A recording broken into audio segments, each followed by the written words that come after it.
Bonjour à tous et bienvenue dans cette nouvelle vidéo qui, je l'espère, vous retrouve en forme de retour sur prédiction réalisée. Il y aura aussi le départ anticipé d'un ou d'une journaliste que l'on aimait beaucoup du petit écran, donc j'ai quelque chose de brutal. Soit de brutal, d'un seul coup, d'impulsif, du jour au lendemain. Alors ça peut être lié à plusieurs choses, une dispute, un problème de santé, un problème personnel, enfin bref, du jour au lendemain quoi. Et je ressens une personnalité très sensible, très à fleur de peau à ce moment-là. Une personne que la vie n'a pas comment dire, préservé, et qui là, ça sera la goutte d'eau qui fera déborder le vase en fait. Ce sera vraiment la goutte d'eau qui fera déborder le vase.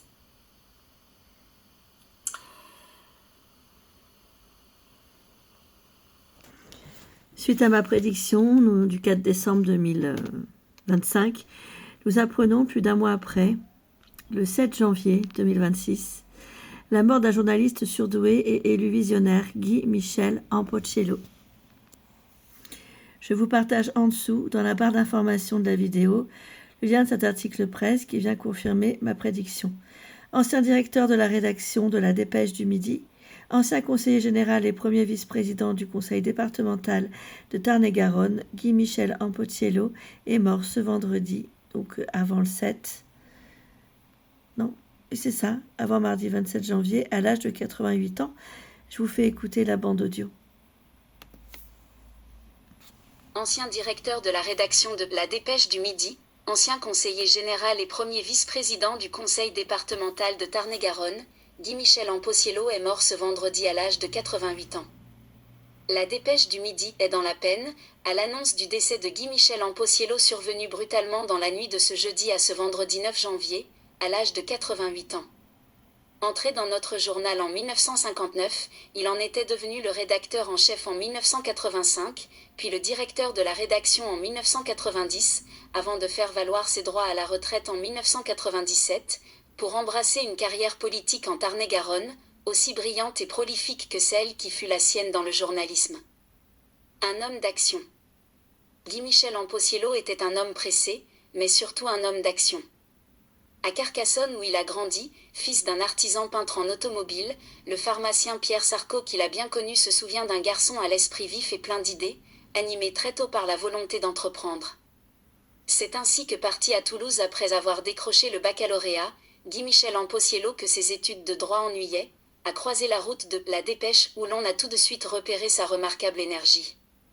C'était l'époque où les titres de la presse quotidienne régionale se livraient une concurrence et une guerre de territoire acharnée, et nous envisagions alors d'ouvrir une édition dans les Landes, chez le voisin Sud-Ouest. Le projet, finalement, sera abandonné, et c'est donc en Ariège que Guy Michel Ampochello découvre le journalisme sur le tas, comme on disait alors. Son ami Pierre Sarcot, qui le pensait plus scientifique que littéraire, le verra faire son apprentissage du métier à grande vitesse, et gravir avec la même détermination les échelons de la hiérarchie de la rédaction. En 1962, il obtient ses premières responsabilités au poste de chef du bureau à Lourdes, puis il est nommé chef de la rédaction départementale de Lot-et-Garonne où il exercera jusqu'au milieu des années 80. Aux côtés d'Evelyne Jean Bellet puis de Jean-Michel Bellet, successivement PDG de La Dépêche du Midi, Guy Michel Ampochello a été de la plupart des projets de développement, en administrant l'hebdomadaire Le Républicain de Marmande, ou en faisant du journal l'un des groupes de presse pionniers dans la diversification audiovisuelle. Son arrivée au siège toulousain au grade de secrétaire général de la rédaction, puis de rédacteur en chef adjoint, coïncidera avec la tentative d'un entrepreneur local d'implanter dans la capitale régionale le journal de Toulouse. Comme auparavant face à Sud-Ouest, à Agen, Guy Michel Ampochello consacrera alors toute son énergie, sa puissance de travail et sa parfaite connaissance du métier à combattre ce concurrent. Qu'ils aient travaillé sous ses ordres ou contre lui, les journalistes d'alors se souviennent de son exigence, de son autorité, de son honnêteté, du respect et de la crainte qu'il inspirait. Il sera promu rédacteur en chef, puis directeur de la rédaction en 1990. Guy Michel Ampochello, Jean-Michel Bellet et Martin Malvy, alors président du conseil régional, à l'occasion des 140 ans de La Dépêche du Midi. Photo DDM, Michel Labonne. DDM, Michel Labonne. L'artisan de la dépêche moderne. Ampo, comme on l'appelait, était tout à la fois un journaliste à l'ancienne, qui pratiquait son métier sur le terrain, au contact, avec un carnet d'adresses gros comme ça, et un visionnaire qui, à mes côtés, a engagé la transformation de notre vénérable maison en groupe de presse moderne, s'est souvenu ce vendredi Jean-Michel Bellet. Le journal qui a parfaitement négocié le virage numérique lui doit beaucoup du point de vue de son agilité, de sa capacité à se réformer et à se réinventer, a poursuivi le PDG de La Dépêche, en soulignant devoir également beaucoup, à titre personnel, à Guy-Michel Ampossiello. Cet homme d'une grande compétence, d'une grande loyauté et d'une immense culture, a été mon bras droit dans mes fonctions professionnelles, puis mon bras droit en politique. Il était aussi mon ami. Je suis accablé par son départ si soudain, a déclaré M. Bellet. La disparition de Guy-Michel Ampossiello attriste de la même façon le département de Tarn-et-Garonne dont il a été un acteur politique important pendant plus de 20 ans. Après sa carrière de journaliste, Guy-Michel Ampossiello s'était établi dans le Tarn-et-Garonne, département d'origine de son épouse Christine Guiral, native de Castelsarrasin, trop tôt disparue en 2010. Il s'engage en politique au sein du Parti radical de gauche. En 1995, il est élu conseiller municipal de Moissac, sur la liste de gauche plurielle menée par le socialiste Jean-Paul Ninzy.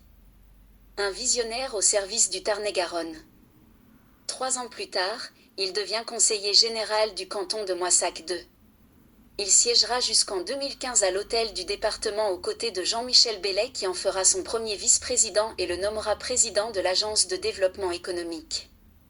L'ancien ministre souligne à quel point Guy-Michel Ampossiello a été un visionnaire en termes d'aménagement du territoire et de développement économique. C'est lui qui a soutenu et accompagné le projet de liaison routière Quercy-Gascogne, permettant de relier les zones d'activité de Castelsarrasin et de Moissac. Cette liaison a été un élément clé pour le développement du pôle fruitier de Moissac. On lui doit aussi la création de la zone logistique Grand Sud Tarn-et-Garonne, à Montbartier, l'une des plus importantes aujourd'hui en région Occitanie avec ses 3500 emplois. Retraité très actif, Guy-Michel Ampossiello n'a jamais coupé le lien avec les acteurs économiques du département et il avait noué de solides amitiés avec la famille Boyer, leader de la production de melons en France avec sa marque Philibon, mais aussi avec le groupe Blue Wall, Cancel Fruits et Sébastien Rispe, spécialiste des plants d'arbres fruitiers. Autant d'entreprises novatrices qui recherchaient auprès de Guy-Michel Ampossiello un conseil avisé. Prenez soin de vous, prenez soin de vous tous, et à très bientôt pour de prochaines vidéos.